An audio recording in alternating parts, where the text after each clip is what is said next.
Hi hello வணக்கம் மக்களே. This video sponsored by school of business organisation Tiruvannamalai. இது நம்மளோட டிஜிட்டல் மார்க்கெட்டிங் கம்பெனிங்க. இதில் ஒர்க் பண்ண இன்ட்ரெஸ்ட் இருக்கவங்க ஸ்க்ரீனில் தெரியுற என்னோட வாட்ஸ்அப் நம்பருக்கு கான்டாக்ட் பண்ணுங்கள். வாங்க வீடியோக்குள்ளே போகலாம். ஸ்கிப் பண்ணாதீங்க. பெரிய தப்பு. தினம் ₹300 சம்பாதிக்க அரிய வாய்ப்பு. இன்ஸ்டாகிராம், Facebook பயன்படுத்த தெரிந்தால் போதும். Content post and content publishing மூலமா தினம் ₹300 சம்பாதிக்கலாம். இந்த வேலை செய்ய 5 நிமிடம் போதும். Work training support, group communication support, all language customer live chat support, முக்கியமா சொந்தமா ஒரு பிசினஸ் ஸ்டார்ட் பண்ற அளவுக்கு உங்களால கற்றுக்கொள்ளவும் முடியும், சம்பாதிக்கவும் முடியும். இந்த வேலை வாய்ப்பு வழங்குவது 5 வருடத்திற்கு மேல ரன் ஆகிட்டு இருக்க நம்ம தமிழ்நாட்டு company school of business organisation private limited. மேலும் விவரங்களுக்கு டிஸ்கிரிப்ஷன்ல கொடுத்திருக்க நம்பருக்கு வாட்ஸ்அப் பண்ணுங்க.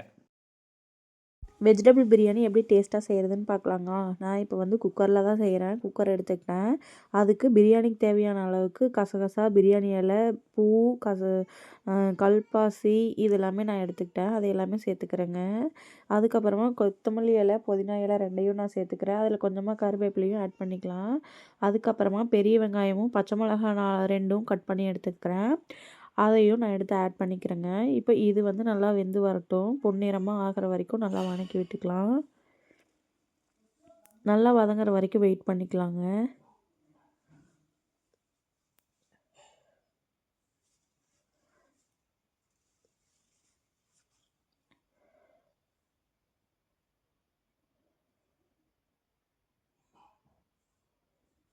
அதுக்கப்புறமா தக்காளி எடுத்து கட் பண்ணி வச்சுருக்கேன். அதையும் ஆட் பண்ணிக்கலாம்.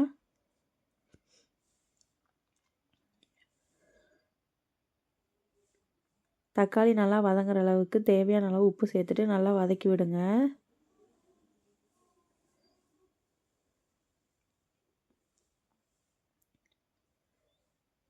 இதுக்கப்புறமா இஞ்சி பூண்டு பேஸ்ட் அரைச்சி வச்சுருக்கேன். அதையும் ஆட் பண்ணிக்கலாங்க. கொஞ்சமாக தண்ணியோடு சேர்த்துக்கிட்டிங்க அப்படின்னா நல்லா பச்சை வாசம் போகிற அளவுக்கு நல்லா வேக விட்டுக்கலாம்.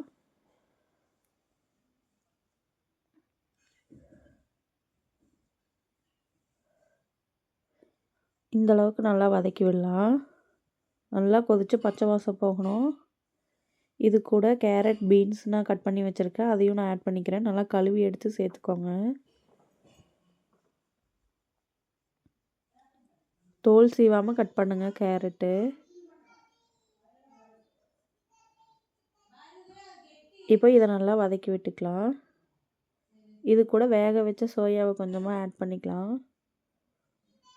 இதையும் நல்லா வதக்கி விட்டுக்கலாங்க.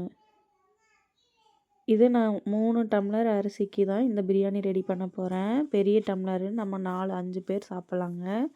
அந்தளவுக்கு சாப்பாடு கிடைக்கும் இதில்.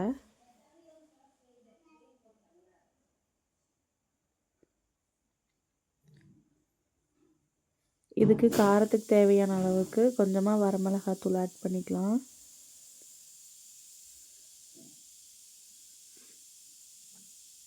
பிரியாணி மசாலா கொஞ்சமாக ஆட் பண்ணிக்கோங்க.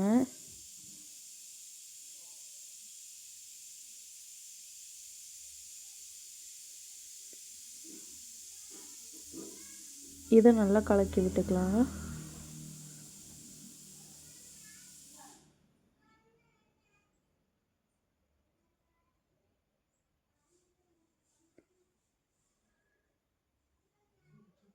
மறுபடியுமே நாங்கள் வந்து பிரியாணி மசாலா பத்தலை, அதனால் மறுபடியும் கொஞ்சம் ஆட் பண்ணிக்கிறோம்.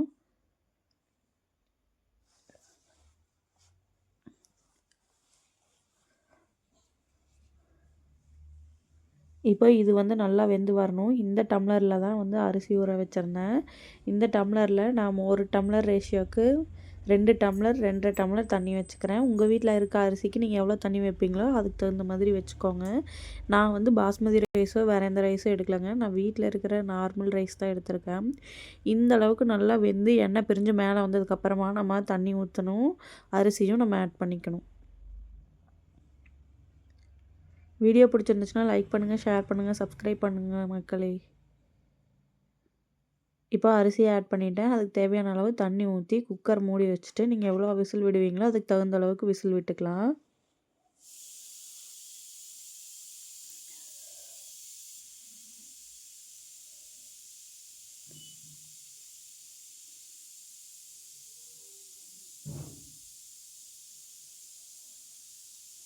நான் 3 டம்ளர் அரிசி எடுத்திருக்கேங்க.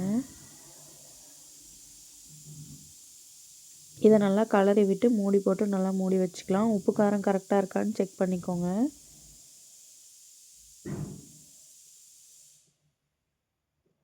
உப்பு தேவையான அளவு ஆட் பண்ணிக்கலாம்.